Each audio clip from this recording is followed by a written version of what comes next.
There we go. So just to get started, could I have your full name spelled out, and your position or title? Sure. Pastor Michael Spencer, Pastor Michael Spencer, His Tabernacle Family Church, pastor. Great. So just to get started, this is something new. I'm sure, well, maybe you've owned a theater in the past, but I'm not 100% sure about that. Is this your first time? Yes, ma'am. Great. So what are your feelings going into this? We're very excited to participate with our community. It was a extremely generous offer from the LLC, and our intentions are very clear, and that is we would love to keep it for the community and doing movies. We know we used to rent it actually to do arts in there, so now we'll be able to do arts more often, and other people will be as well. What are you most looking forward to being able to own this theater now? Well, His Tabernacle Family Church is known for participating with our community. And what we mean by that is, we are very involved with busing in. Actually, pre-COVID, we were busing in up to 150 children under the age of 12, feeding them, clothing them, training them, teaching them, loving them. And then on Thursdays, we'd bus in another 100 teenagers to be part of our youth ministry, as well as we go down into the city all summer long and feed and clothe and help and build and strengthen our community. We also clean up parks. So this is a whole nother avenue for us to be able to step into our community and provide a great family atmosphere. That's really our passion. Families are the very root of America. That's the very root of life. And so we want to make sure we can strengthen families, build families, and also participate with the community as we have in the past and future. And from what you're saying, I can see that you're very excited to get involved with the community a little bit more with this theater. But how does it feel that this theater is coming under your ownership amid a pandemic? Like, people might not be able to come out to the theater due to the pandemic. How does that feel for you? We know it's going to be a loss in some aspect, but for us, it's about being part of the community and helping the community. So when it does open, and it will open, when it does open, then we'll provide what we are excited for. And what we're doing now is looking into the logistics of how to obtain movies. And we've had some extremely sweet people who have extended their hand to help us. And since we've never done it before, they're very enthusiastic to be able to be involved in helping us in the right direction. And I did want to bring this to your attention. So there is a petition going around online that basically is trying to not get the church to own the theater. Currently, there's about 1,000 signatures on the petition. How does that make you feel hearing about that? I guess I'm extremely shocked.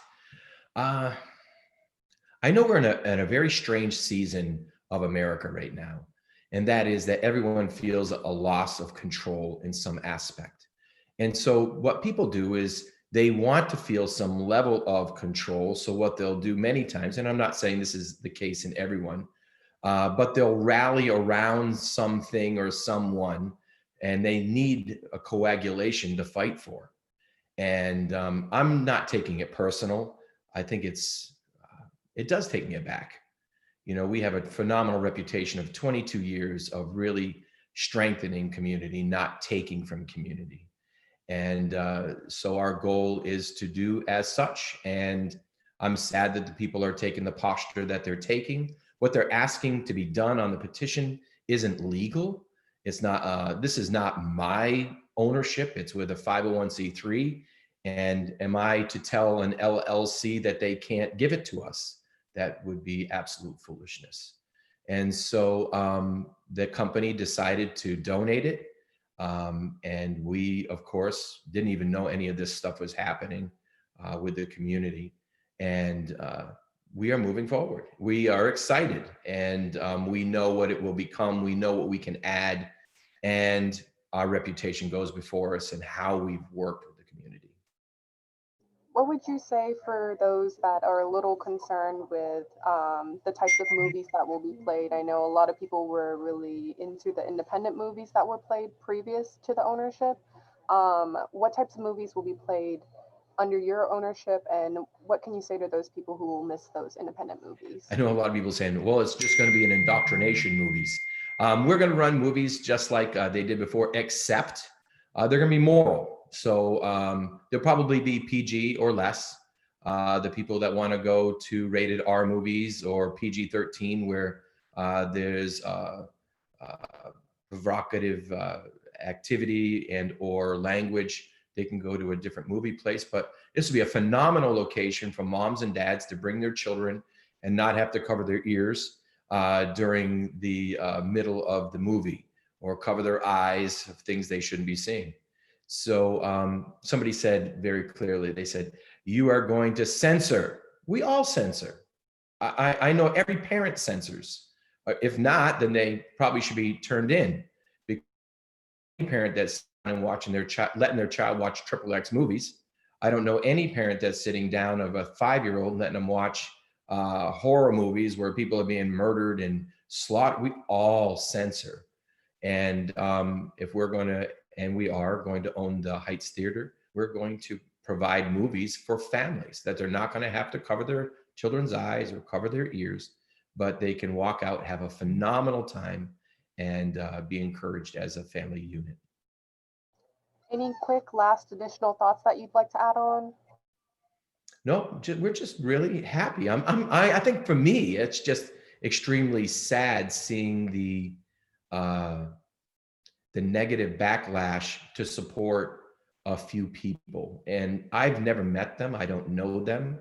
I think what's really sad to me is that none of them have come to me, which I just don't think is, I don't know, that's just unique. You know, if you're going to have a problem with somebody, man up and come talk. And we've actually given that opportunity, and so has another gentleman who has stepped up to the plate. I've only communicated with one person, and he was very professional and handled himself very well. And when he got the answers to the questions, he was very satisfied. And if people that were irritated would do that, then they would find that they would get answers that would satisfy them. Great. Well, thank you so much. I appreciate the time that you've given me to talk about this topic. You're welcome, and I'm sad that we have to have this topic, except it should have been just straight good news for the community instead of people riling things up. All right. If I have any additional information, is that number that I have good to contact you at? Yes, ma'am. Okay, great. Okay. Well, have a great rest of your day today. Thank you. I appreciate your time. Thank you.